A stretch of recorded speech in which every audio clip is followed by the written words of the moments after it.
AskReddit. What happened to the bully in your class? Number 1. He was killed shortly after being released from prison. He apparently had a beef with someone and went to their house with a gun, kicked in their front door, and was immediately shot and killed. Number 2. He now owns his father's huge, massively lucrative construction co., which is exactly what he said he was going to do, and also let us know how much richer he was going to be than us. So yeah, it sucks because it came true. Number 3. Became a professional football player in the NFL. I get to watch him on TV now. Fuck. Number 4. After years and years of being bullied in middle and high school by one particular guy, I took my dad's lawnmower in to get serviced, and look who we have here. Good old racist fuckboy Sean walks up to the counter covered in dirt and oil and sweat. He immediately knew who I was. Funny thing is, I hated this dude for so long, I even had a vision on snatching him by his shirt over the counter and beating his face into the ground. I was skinny skater punk now. Nothing was said between us during that interaction other than the services I needed. When I went to go pick the lawnmower up a week later, he asked me to step outside. In my mind, I'm thinking, this is it, I'm going pummel this dude. He lit up a cigarette and for about 15 minutes apologized for how he treated me in middle school and high school. He told me about how he was brought up and he's never been as tough as he came up. After high school, he went in the military and was forced to work with other races. He even explained that his hatred towards people that weren't white faded away because of the Marines. He said he had been fucked over more by his own race than others and started to think about his ideology. He is a humble guy now, with regret, but is man enough to admit his faults. We shook hands and even hugged. I haven't seen him in about 10 years, but if I do see him again, I still shake his hand. That's a great story. I really like that. Number 5. He died the summer after graduating high school. Mixed too many drugs and alcohol at a party. Very sad for his younger brother, who was a great person despite his brother. Number 6. For whatever fucking reason, he asked me out a few years after graduation. He bullied me. There is a thin line between love and hate. Number 7. In jail for strangling his girlfriend.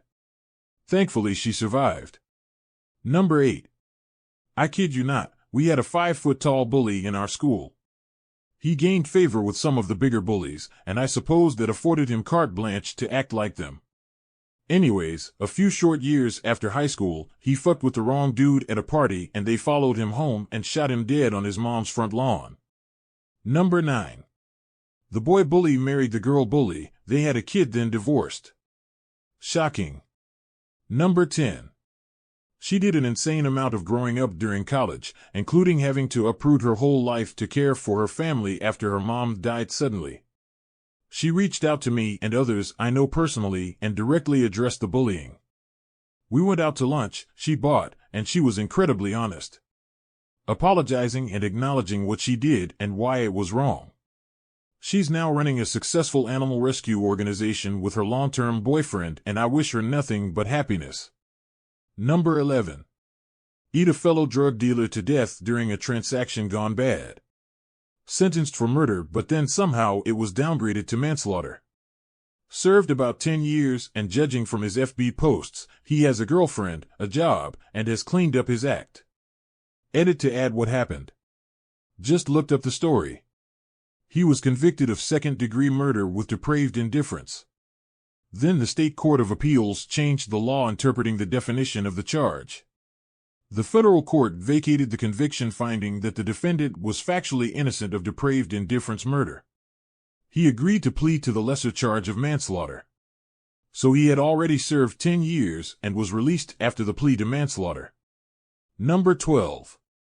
His father was caught stealing millions from the community. Dad was a wealth manager and all his clients were friends and neighbors in a sort of small town.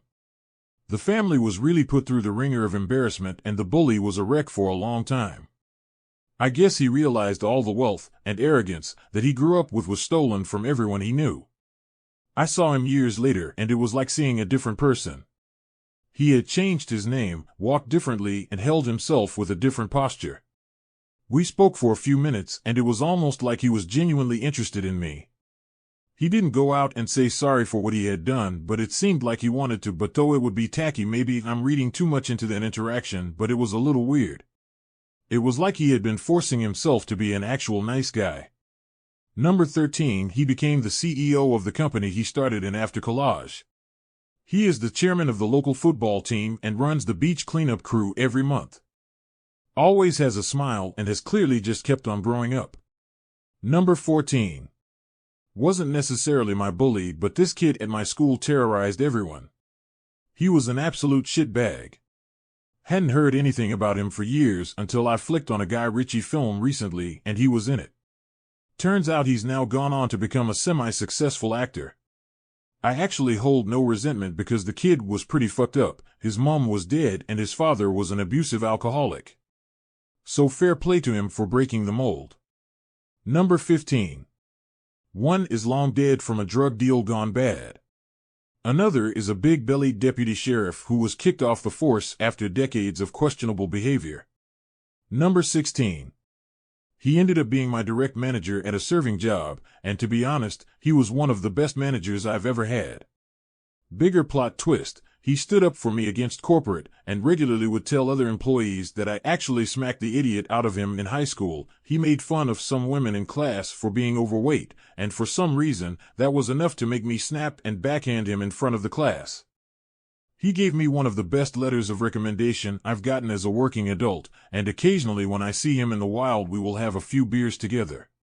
I don't know if he ever really felt bad for tormenting me for years on end, but after I walloped him, he basically stopped bullying anyone. It's almost wholesome. Number 17. He is in Leavenworth serving a life sentence for murder. No one was surprised when they found this out. Number 18. My middle school bully from my class got hit by a car and didn't go to school for a whole year. Then he skipped school for the next year, literally the entire year. Then he finally got expelled, and I never saw him or heard anything about him. Number 19. Her father got sued and they lost everything, house, cars, drained their money, all of it. Last I heard she was living in a rundown apartment and working at a small gas station. Number 20.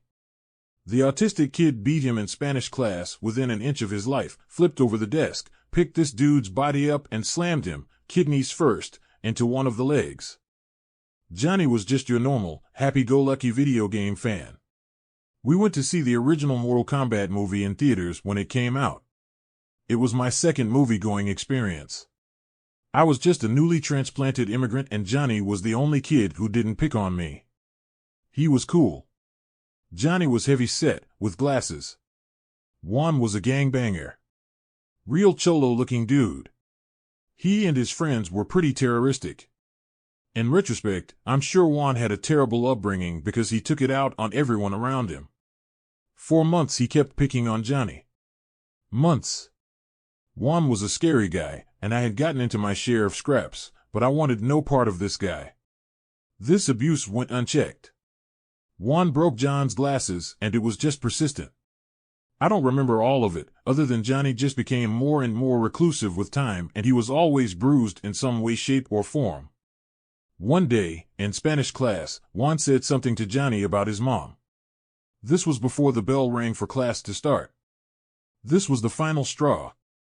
I remember John letting out this guttural, primal scream and lunging from his desk toward Juan.